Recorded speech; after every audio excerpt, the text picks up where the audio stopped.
اور وہ camp jail جا کر پڑاؤ کرتی ہے، رکتی ہے، اور وہاں پہ زبردست قسم کی نعرے بازی جو ہے وہ ہو رہی ہے، اور فیصلہ یہ کیا جا رہا ہے کہ ان کو اندر لے کے جانا ہے، باہر رکھنا ہے، چھوڑنا ہے، کیا ان کے ساتھ سلوک کرنا ہے، اس بات کا جو ہے فیصلہ کیا جا رہا ہے۔ یقیناً پنجاب حکومت، نگران حکومت جو ہے وہ کسی نہ کسی سے تو پوچھ رہی ہوگی کہ دسو بھائی کرنا کی ہے، باجی سے پوچھ رہے ہوں گے دسیں سانو نہ آ کر کوئی اتھے کہ اسی کرنا کی ہے۔ تو یہ اس قسم کی سچویشن جو ہے وہ جیل بھرو تحریک کے حوالے سے اس وقت ہمیں نظر آ رہی ہے۔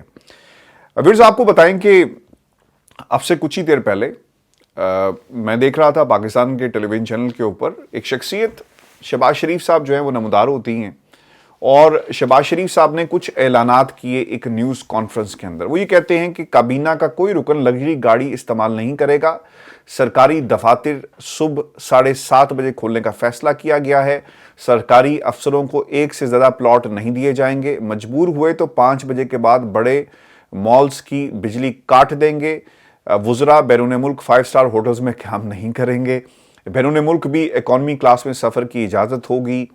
اور پھر یہ بھی بڑا ایک انتہائی امپورٹنٹ معاملہ تھا جو یہاں پہ اٹھایا گیا کہ تمام وزراء گیس، پانی اور بل کے ذاتی جو جتنے بھی بل آئیں گے اس کا جو وزن ہے، بھار جو ہے وہ خود اپنی جیب پر ڈالیں گے۔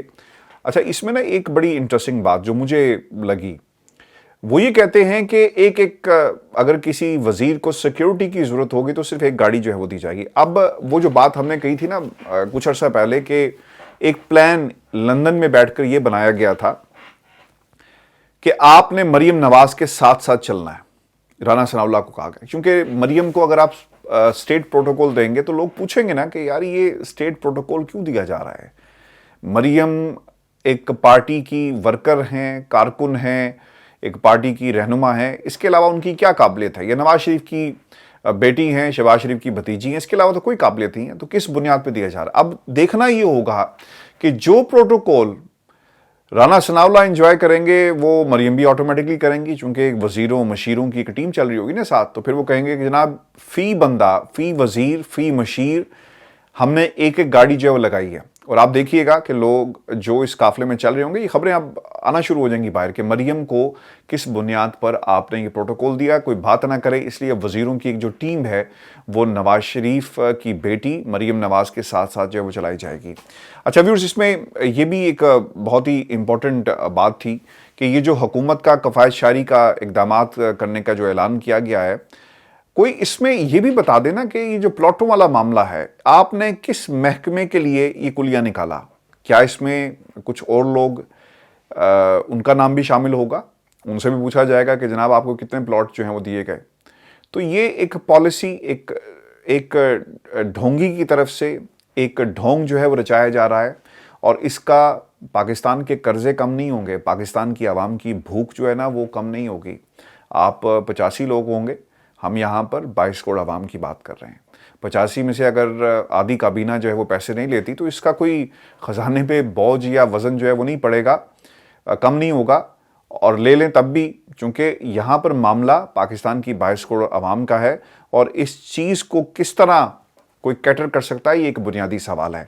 ویورز، آپ کو یہ بتانے چلیں کہ ایک خبر اور بھی بڑی اہم ہے، اور اس خبر کا تعلق ہے جسٹس قاضی فائز عیسیٰ صاحب کے حوالے سے، چونکہ انہوں نے جو سائفر والا معاملہ تھا اس کے اوپر باقاعدہ جو درخواست دائر کی گئی تھی اس کے اوپر ریمارکس لے کر اس کو جو ہے وہ خارج کر دیا ہے۔ اب کیا حکم دیا گیا؟ وہ یہ کہتے ہیں کہ سائفر کی تحقیقات حکومت کا کام ہے، سنی سنائی باتوں پر کیوں تحقیقات کا حکم دے؟ یعنی انہوں نے ماننے سے انکار کر دیا کہ سائفر جناب یہ تو ہمارا معاملہ نہیں ہے۔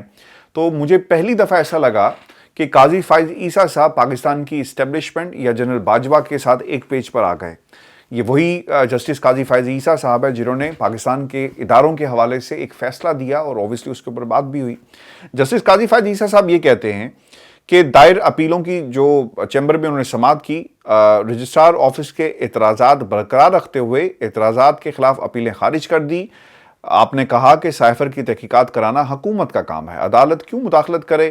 مبینہ بین الاقوامی سازش سے عمران حکومت گرانے کی تحقیقات اس وقت کے وزیر اعظم چاہتے تھے تو خود کرا سکتے تھے. اور جسٹس قاضی فائز عیسیٰ صاحب شاید یہ بھول گئے کہ اس وقت کی عمران خان کی حکومت نے باقاعدہ اعلان کیا تھا کہ ہم اس کے اوپر تحقیقات کروائیں گے، لیکن آپ کی حکومت بدل گئی اور پھر یہ معاملہ بینگ دی اپوزیشن یہ لکھا گیا سپریم کورٹ آف پاکستان کو، چیف جسٹس پاکستان کو، صدر پاکستان کو، لیکن کوئی معاملہ جو ہے وہ آگے نہیں بڑھتا. پھر آپ کے پاس کیا ریمیڈی رہ جاتی ہے؟ پھر آپ کہاں جائیں گے؟ پھر آپ کو درخواستیں جو ہیں وہ دینا پڑیں گی.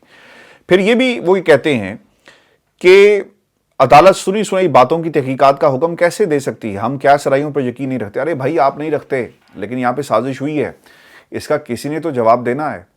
اور یہ سنی سنائی بات نہیں تھی. باقاعدہ اگر کسی نے اس معاملے کو جان بوجھ کر سیاسی مقاصد کے لیے استعمال کیا دونوں طرف سے، تو اس کی بھی تحقیق ہونی چاہیے، چونکہ معاملہ پاکستان کی سالمیت سے جڑا ہوا تھا. ایک حکومت جو ملک سے باہر ہے وہ یہ کہتی ہے کہ حکومت گرا دو، حکومت گر جاتی ہے. انہیں لوکل ہینڈلر چاہیے تھے، جس میں جنرل باجوہ نے اپنا کام دکھایا، کردار ادا کیا. تو پھر یا تو آپ میں اور ہمت ہی ایسی نہیں ہوئی کہ آپ اس چیپٹر کو اوپن کر سکتے، جس طرح ملک کے اندر دیگر معاملات ایسے ہیں جس میں ہمت نہیں ہوتی. مجھے بھیگا پاکستانی یہ ایک تاثر ملا کہ شاید یہ بھی فیصلہ کسی کے کہنے پر اس قسم کا جو ہے وہ دیا ہے. اور پھر وہ یہ کہتے ہیں کہ معزز ججز نے کہا کہ وزیر اعظم چاہتے تو سفارتی سطح پر تعلقات منقطع کر سکتے تھے، حکومتی اختیارات میں مداخلت نہیں کریں گے اور نہ ہی حکومت کو اپنے اختیارات میں مداخلت کی اجازت دیں گے. میں کاغذ لہرا کر الزام لگاؤں کہ مجھے فلاں وکیل نے قتل کی دھمکی دی، کیا اس طرح ایف آئی آر درج ہو جائے گی؟ بالکل ہو جاتی ہے جی. آپ سپریم کورٹ کے ایک جج ہیں اور آپ کے اوپر کوئی ایسی دھمکی آپ کو دے تو بالکل ہو سکتی ہے. یہاں پر ہوئی نہیں ہے. جسٹس قاضی فائز عیسیٰ صاحب، یہ ملک جو ہے آپ شاید بھول جاتے ہیں، یہاں پر بلاول کے جو معاملے پر ایک ایف آئی آر ہوئی. سر یہاں پر جو الزام تھا سچ تھا جھوٹ تھا، عمران خان نے انکشاف کیا، انکوائری ہونی چاہیے تھی، لیکن عمران خان نے جن پہ کہا ان پہ تو نہیں ہوئی، جنہوں نے الزام لگایا اس پہ انکوائری ہو گئی. تو آپ اپنے جو بیانات ہیں نا، جو سٹیٹمنٹس آپ جاری کرتے ہیں بینگ دا جج، اور کل کو آپ نے چیف جسٹس آف پاکستان بھی بننا ہے، آپ ذرا غور کریں. یہاں پر مقدمہ درج ہوا شیخ رشید پر، یہاں پر اسے گھسیٹا گیا کہ ایک شخص نے دیکھو آصف علی زرداری پر الزام لگا دیا. اگر آپ اس کو دلیل سمجھ کر پاکستانی عوام کو خاموش یا اس فیصلے کو ہمیشہ ردی کی ٹوکری میں پھینک دینا چاہتے ہیں تو ٹھیک ہے، یہ آپ کی مرضی ہے، استحقاق ہے، آپ کو اللہ نے اختیار دیا، آپ اختیار کو جیسے مرضی استعمال کریں. یہ جزا سزا کا معاملہ کسی اور عدالت میں دیکھا جائے گا. لیکن یاد رکھیں کہ اگر آپ اس کو دلیل سمجھ کر بیان کریں گے کہ کوئی شخص کہے کہ مجھے فلاں شخص نے قتل کی دھمکی دی ہے، بالکل ہوتا ہے، اس کی انویسٹیگیشن ہوتی ہے اور آپ کو کرنی چاہیے تھی لیکن آپ نے نہیں کی. اور پھر یہ بھی بہت امپورٹنٹ ہے کہ مداخلت اگر ہوئی ہے تو اس کی انویسٹیگیشن کی جائے. یہاں پر سازش کی بات ہے، یہاں پہ کسی کو قتل کرنے کی بات نہیں ہو رہی. یہاں پر تو اس ملک کے اندر آپ ایک سپریم کورٹ کے جج ہیں، پاکستان کی عوام آپ کی طرف دیکھتی ہے. میں آپ کے سامنے ایک اور مثال رکھ دیتا ہوں. آپ کی حکومت پاکستان کے اندر کیا کر رہی ہے؟ پوچھ لیں آپ حکومت کے کسی بھی کرتا دھرتا کو بلا کر کہ ایک خاتون نے اپنا ایک ویڈیو پیغام جاری کیا بلوچستان کے اندر. کیا ہوا سر؟ دے قوم کو جواب. وہ تو کہہ رہی تھی نا کہ مجھے بازیاب کرا لو خدا کے لیے. اس نے مر کر سچ یہ کر دیا، ثابت کر دیا کہ جناب میری جان کو خطرہ ہے، میرے بچوں کو بازیاب کرو. ننھے منھے بچوں کو، پیارے بچوں کو، پھول جیسے بچوں کو قتل کر دیا گیا، ان کی لاشوں کو ایک کنویں میں پھینک دیا جاتا ہے. تب بھی آپ کا قانون اور انصاف جو وہ حرکت میں نہیں آتا. تو خدا کے لیے یہ بھاشن قوم کو مت دیں، نہ بتائیں ہم لوگوں کو کہ کسی کے کہنے پر یہ نہیں ہو سکتا. آپ کے ملک کے اندر ہوا ہے، آصف علی زرداری کے حوالے سے کہا گیا تو آپ نے مقدمے کر دیے. پوری کی پوری پاکستان پیپلز پارٹی جو میدان میں آ جاتی. کیا باتیں آپ کرتے ہیں؟ پھر آپ یہ کہتے ہیں کہ سفارتی تعلقات ختم کر دیتے آپ ختم. آپ کی ہر چیز امریکہ کے ساتھ جڑی ہوئی ہے. یہاں پہ سیکیورٹی، اس ملک کے اندر ڈالر آنے بند ہو جائیں تو آپ کہاں پر سٹینڈ کرتے ہیں؟ آپ کے ملک کی کرنسی افغانستان سے کمزور ہے. امریکہ نے یہ ثابت کیا کہ جس زمین کے اوپر وہ 20 سال بم گراتے رہے، گولیاں برساتے رہے، لوگوں کو مارتے رہے، آج اس ملک کی کرنسی مضبوط ہے. اور جو کرائے کے قاتل تھے، جو اس گھنونے کام میں شامل ہوئے، جنہوں نے ڈرون حملوں کے عوض ڈالر لیے، اب وہ اس دنیا سے چلے گئے. لیکن ویورز یاد رکھیں وہ ملک پیچھے ہے اور جس پر بم گر رہے تھے وہ ملک آگے نکل گیا. یعنی افغانستان کوئی تصور کر سکتا ہے کہ وہاں پہ ایسا کیا ہے صرف دہشت گردی کے علاوہ جو پاکستان میں اب امپورٹ ہو رہی ہے، ایکسپورٹ بھی وہیں سے وہ بیٹھ کے ایکسپورٹ کرتے ہیں، ہم امپورٹ کر لیتے ہیں. یہ پاکستان کے اندر ہو رہا ہے. کوئی لیتے آپ بھی سو موٹو اس قسم کا, عدالت کو جلال کیوں نہیں آیا اس وقت؟ اور پھر جسٹس قاضی فائز عیسیٰ صاحب نے مکالمہ کیا ہے. جو وکیل تھے جی ایم چودھری صاحب, انہیں کہتے ہیں کہ یہ جو سپریم کورٹ کے ساتھ پارلیمنٹ کی بلڈنگ ہے نا, جائیں جا کر انہیں کہیں کہ کوئی قانون ایسا بنا دے کہ ہم مداخلت کر سکتے ہیں, تو پھر ہم مداخلت کریں گے اور پھر ہم بتائیں گے, ہم اس کی انکوائری بھی کریں گے. صرف سنی سنائی باتوں پہ یہ سب کچھ نہیں ہو سکتا. ارے بھائی, اگر یہ سنی سنائی باتیں تھیں تو پھر آپ اس کی انکوائری کرا کر سزا دیں ان لوگوں کو جو کہہ رہے ہیں. یعنی کس نے یہ فیصلہ کر لیا؟ آپ نے تحقیق نہیں کی. عدالتیں پہلے تحقیق کرواتی ہیں, تفتیش ہوتی ہے, انویسٹیگیشن ہوتی ہے, اس کے بعد کسی نتیجے پر پہنچتی ہے. لیکن فاضل عدالت کے فاضل جج نے کیا کہا؟ کوئی تحقیق نہیں ہوئی, کوئی تفتیش نہیں ہوئی, کہیں انویسٹیگیشن نہیں ہوئی, لیکن آپ نے یہ خود سے فیصلہ سنا دیا بغیر کسی شواہد کے, دلیل کے, کہ جناب سنی سنائی باتیں اور ایسا کچھ نہیں ہے.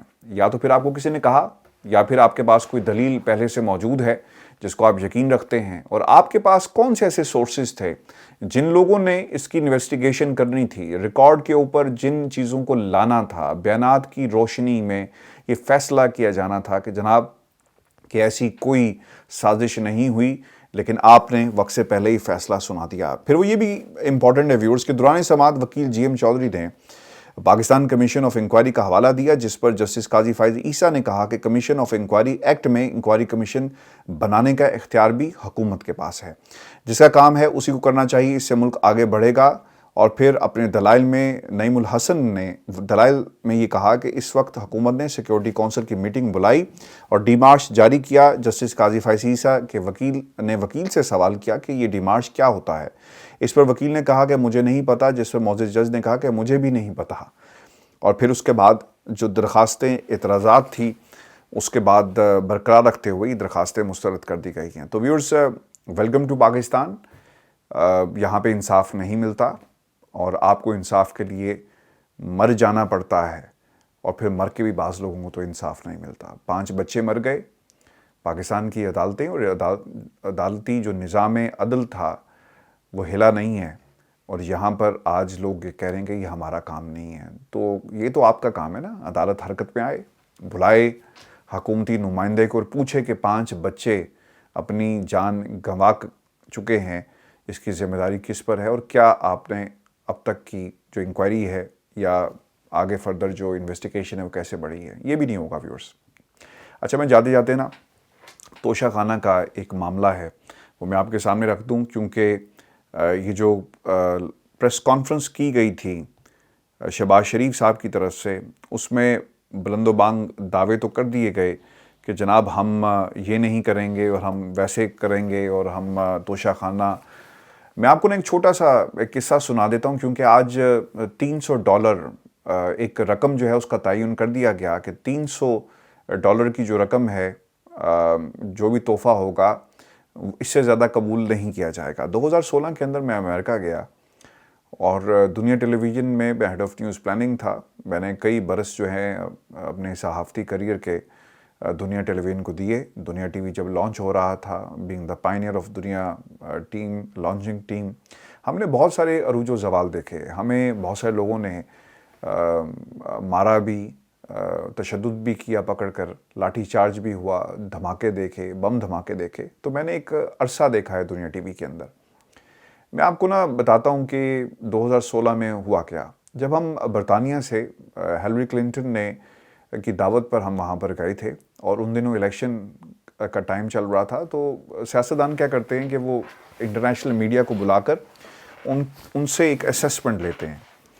چونکہ پاکستانی جو ڈائسپرا ہے وہ ایک بڑی تعداد میں لوگ وہاں پر رہتے ہیں, تو ان کی کہانیاں, ان کی سٹوریز, تاکہ وہ کنیکٹ کر سکیں اپنی گورنمنٹ کے ساتھ, اور پھر جو ووٹ بینک ہے وہ کسی طرح سیکیور کیا جا سکے. ہیلری کلنٹن نے بھی یہی کیا, اور ہم پاکستان آ گئے ڈاکومنٹریز اپنی بنا کے. اسٹرینٹن پینسلوینیا میں گیا, واشنگٹن میں کافی دن میں نے گزارے, وائٹ ہاؤس کی لابنگ ٹیم کے ساتھ میری ملاقات ہوئی, اور پھر بینظیر بھٹو کو جو ہوسٹ کرتی تھی فیملی, ان سے بھی میری ملاقات ہوئی. مشرف صاحب کی کہانیاں, بہت ایک بڑا زبردست ہمارا یہ ٹور تھا.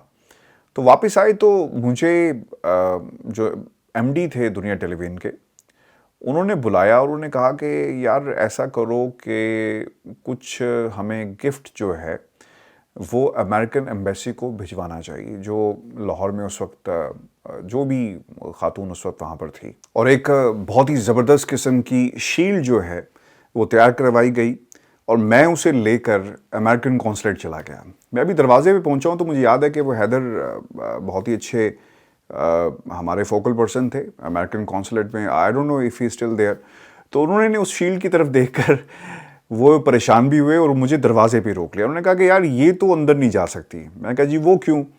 تو انہوں نے مجھے پھر رولز اینڈ ریگولیشنز بتائی۔ یہ جو شہباز شریف صاحب توشہ خانہ 8,000 کا جو ہے گفٹ ہم قبول کریں گے، ارے بھائی گفٹ قبول ہی کیوں کرو گے؟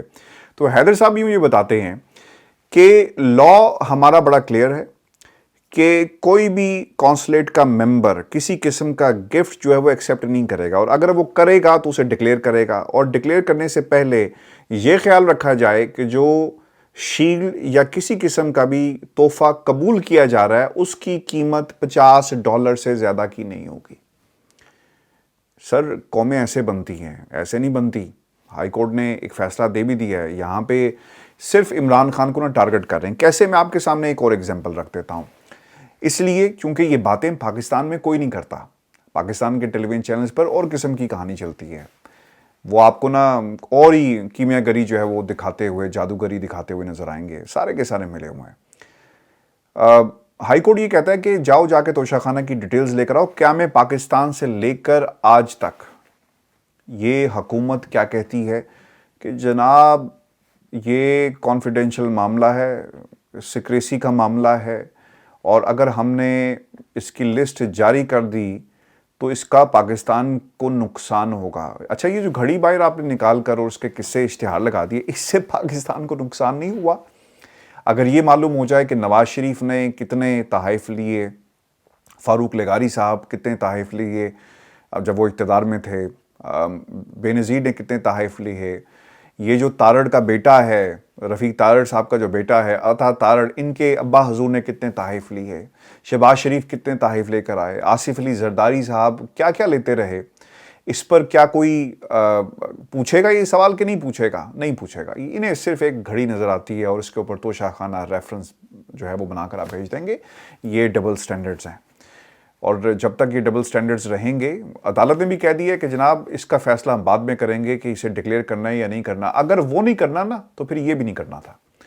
اور یہ سب سے بڑی جو صداقت ہے اس پورے کیس کی، وہ قوم کے سامنے اس انداز میں بھی آ گئی کہ اگر ایک شخص کرپشن کر رہا تھا نا بیٹھ کر اپنی کرسی کے اوپر، تو وہ اس نے صرف ایک اشارہ کرنا تھا اپنے پرنسپل سیکرٹری کو۔